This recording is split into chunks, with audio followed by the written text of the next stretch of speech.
Hello guys, welcome to my channel. This is my first video. Today we are going to start chapter 1 of class 12th reproduction in organism. Okay तो first topic है life span.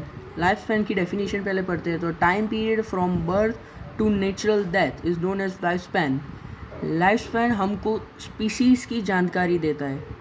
मतलब ये जो life span जो होता है वो हमको स्पीसीज़ के बारे में इंफॉर्मेशन देता है.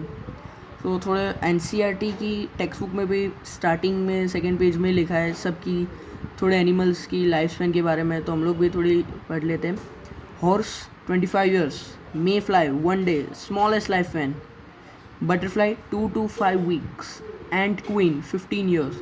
Queen bee 2 to 5 years. Crow 15 years. Parrot 140 years. Cow 20 to 25 years. Elephant 70 years. Tortoise 100 to 150 years. Human 120 years. हमको पता है कि ह्यूमंस 65 और 70 मैक्सिमम जीते. बट ये जो 121 ईयर है वो एक जापान में एक आदमी था वो 121 ईयर्स मैक्स जिया था. वो नेचुरल डेथ हम लोग कहते हैं. Crocodile 60 years. ठीक है. तो हमारी सेकेंड टॉपिक है लाइफ एक्सपेक्टेंसी. कोई बार कॉम्पिटिटिव एग्ज़ाम में पूछ लेते हैं कि life expand gives information about the species and life expectancy gives information about population. This is an important point. Life expectancy का मतलब है कि जैसे कि ह्यूमन हर जगह पे अलग अलग एक्सपेक्टेंसी होती है. तो वैसे इंडिया में देखने जाए तो ह्यूमन जो होता है वो 65 इयर्स मैक्सिमम जी पाते हैं. यूएस में जाए तो यूएस में थोड़ा पॉल्यूशन कम है तो 78 ईयर्स जीते. जापान एडवांस कंट्री है इसलिए 81 ईयर्स. तो अब देखने जाए अब थर्ड टॉपिक जो हमारा चैप्टर का नाम है reproduction. Formation of new offspring from existing one is known as reproduction. Reproduction क्यों ज़रूरी है? For perpetuate the member of species. तो रिप्रोडक्शन के 3 स्टेप्स होते हैं. सिंपल देखने जाए तो 3 स्टेप्स में रिप्रोडक्शन को हम लोग बोल सकते हैं. तो फर्स्ट स्टेप होता है डुप्लीकेशन ऑफ डीएनए. डीएनए का डुप्लीकेशन होना. सेकेंड स्टेप्स है the formation of reproductive unit. और third the formation of new generation from reproductive unit. ये इतना इंपॉर्टेंट नहीं है बट अब उसके टाइप्स स्कूल एग्जाम में पूछ रहे थे कि what is reproduction and define and discuss its types. तो अब बात करते हैं उसकी टाइप्स के. तो फर्स्ट टाइप्स है एसेक्सुअल रिप्रोडक्शन. एसेक्सुअल रिप्रोडक्शन की थोड़ी जनरल कैरेक्टरिस्टिक की बात करते हैं तो ये यूनिपेरेंटल है. सिर्फ एक सिंगल पेरेंट इन्वॉल्व होता है इस रिप्रोडक्शन में. नो गैमेटिक फ्यूजन और वो उसको टर्म को कहते हैं ए गैमेटोजेनेसिस. अब ऐसा नहीं है कि अगर नो गैमेटिक फ्यूजन तो ऐसा नहीं है कि भैया गैमेट्स ही नहीं बनेंगे. एक इम्पॉर्टेंट टर्म है कि एसेक्सुअल रिप्रोडक्शन में गैमेट्स फॉर्मेशन होता है. एसेक्सुअल रिप्रोडक्शन में गैमेट्स फॉर्मेशन होता है बट फ्यूजन नहीं होता इसलिए यूनिपेरेंटल होता है. बट एसेक्सुअल रिप्रोडक्शन में गैमेट्स फॉर्मेशन होता है. एसेक्सुअल रिप्रोडक्शन सोमेटोजेनिक होता है. सोमेटोजेनिक का मतलब है vegetative part also form new organism. Vegetative part इसके लिए एसेक्सुअल रिप्रोडक्शन को हम लोग कहते हैं वेजिटेटिव प्रोपोगेशन भी कह सकते हैं. एनसीईआरटी में क्वेश्चन आंसर में भी है कि वेजिटेटिव प्रोपोगेशन क्यों, क्योंकि वेजिटेटिव प्रोपोगेशन में भी यूनिपेरेंटल होते, नो गैमेटिक फ्यूजन और ऑफस्प्रिंग आर एग्जैक्टली सिमिलर. अब बात करते हैं फोर्थ पॉइंट. ऑफस्प्रिंग आर मतलब ऑफस्प्रिंग जो मतलब न्यू ऑफस्प्रिंग न्यू इंडिविजुअल जो पैदा हुआ है वो अपने पेरेंट्स से सिमिलर दिखाई देगा. उस टर्म को हम लोग कहेंगे क्लोन. अब क्लोन द इंडिविजुअल क्लोन मतलब the unit of clone is known as ramet. Example किया जाए तो मोनेरेंस में होता है protistan, plants, fungi and lower invertebrate. Lower invertebrate ऐसा नहीं कि एग्जाम में तुम लोग लिख के आ जाओ कि भैया इनवर्टिब्रेट, लोअर इनवर्टिब्रेट. अब एसेक्सुअल रिप्रोडक्शन की भी टाइप्स है. फर्स्ट टाइप है फिजन.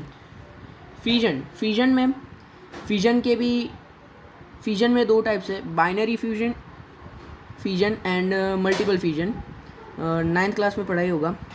बाइनरी फिजन के 4 टाइप है, simple fission, longitudinal fission, transfer fission and oblique fission. Simple fission की बात करते हैं तो सिंपल फिजन का एग्जांपल है अमीबा।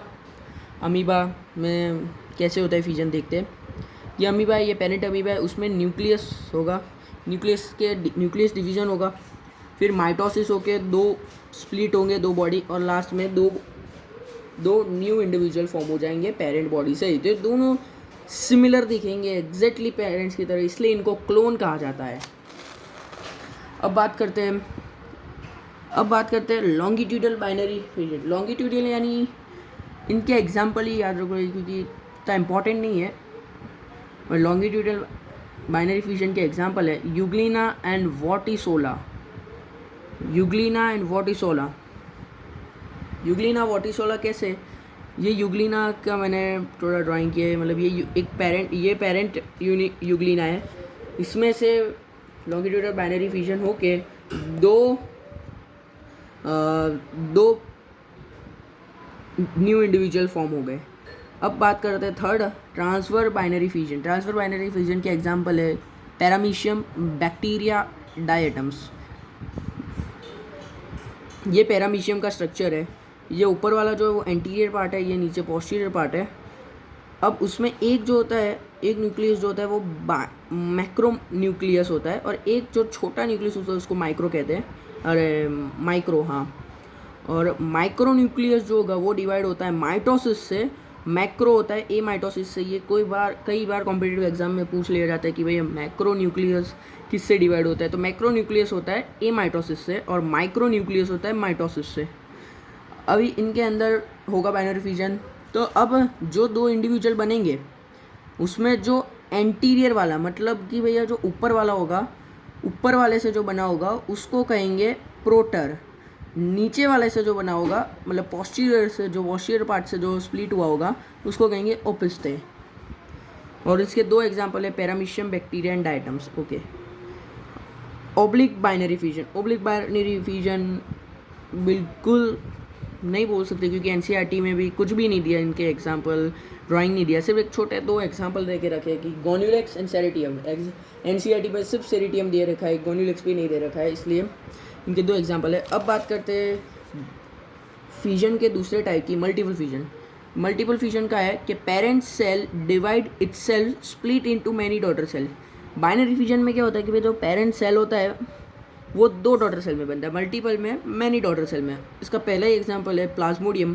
प्लाज्मोडियम में सिज़्मोगैमी होता है, और ये जो सिज़्मोगैमी होता है वो मतलब कि बहुत सारे न्यूक्लियस का बनना, हम लोग कह सकते हैं सिज़्मोगैमी। ये सिज़्मोगैमी कहाँ आकर होता है प्लाज्मोडियम के?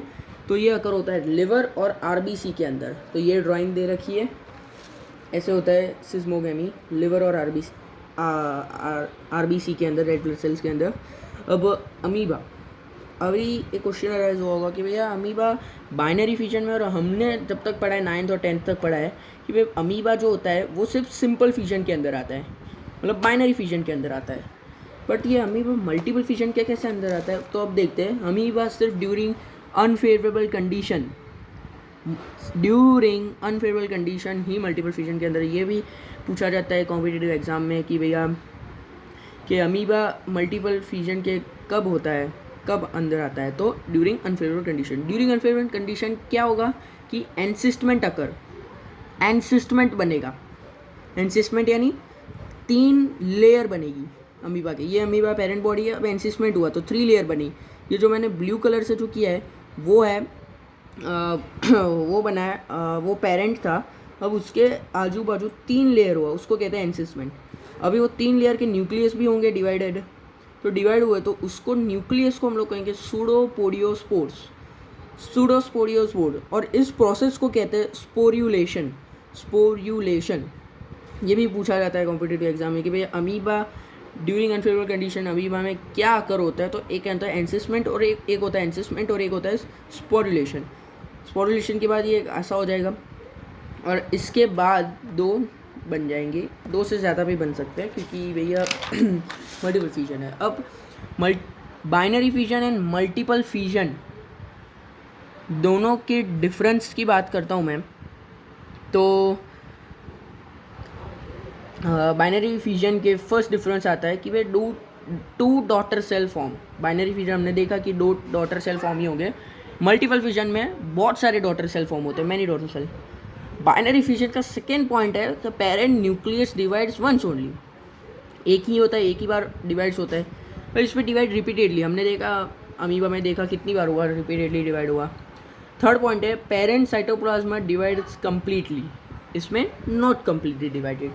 इसके example amoeba euglena paramecium, amoeba during unfavourable condition and plasmodium. Plasmodium में क्या हुआ था, सिजोगेमी।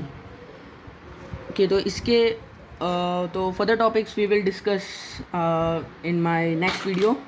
So thank you for watching my video and please subscribe me.